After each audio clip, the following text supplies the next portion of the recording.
Assalamualaikum warahmatullahi taala wabarakatuh. Tutorial kali ini saya ingin tunjukkan bagaimana cikgu nak print sijil Jacob untuk murid tahun 6. Okey, masuk login macam biasa, pengurusan pentaksiran.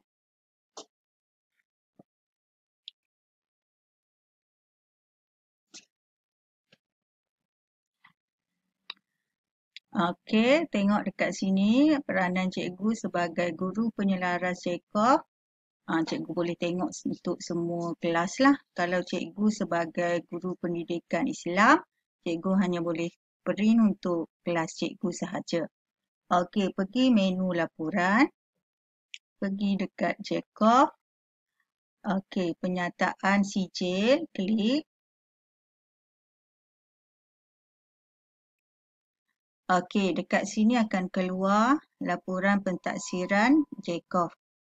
Okey, cikgu boleh pilih dekat bawah ni ataupun cikgu nak filter dekat atas ni. Saya tunjuk satu contoh. Okey, tahun 6 teratai, tekan dekat tindakan.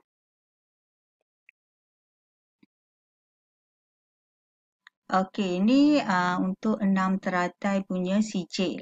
Kalau cikgu nak download satu-satu, cikgu boleh tekan tindakan. Dia hanya akan paparkan sijil report untuk satu orang murid sahaja.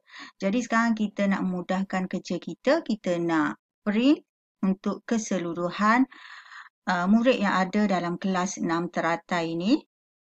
Okey, cikgu just klik cetak.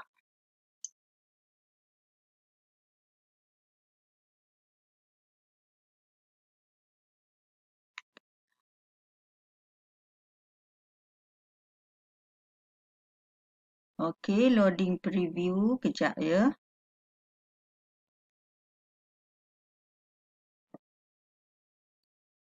Okey, dekat sini dah terpapar dah untuk satu kelas. Cikgu scroll kat bawah.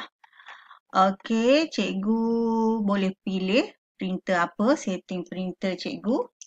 Kemudian cikgu perasan tak dekat preview ni dia ada header and footer kat bawah ni. Ada keluar bawah, atas dengan bawah ni. Jadi cikgu pergi dekat nak clearkan header and footer tu. Cikgu pergi dekat setting printer cikgu. Untick header and footers. Okey, bila untick tu maka header and footers tu tak ada lah. Cikgu boleh print macam biasa. Dah hilang, cikgu just tekan print sahaja. Okey, itu untuk print. Kalau cikgu nak save, contohnya untuk tahun-tahun lain 1 sampai 5, cikgu just nak save. Cikgu pilih je save as PDF.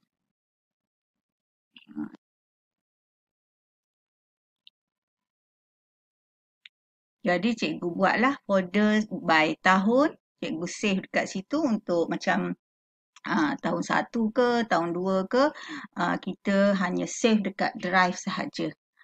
Okey, tekan save. Macam biasalah. Cikgu rename file tu ikut kelas masing-masing. Okey. Setakat itu dulu perkongsian saya untuk kali ini. Semoga dapat membantu memudahkan kerja buat cikgu semua. Sekian, terima kasih.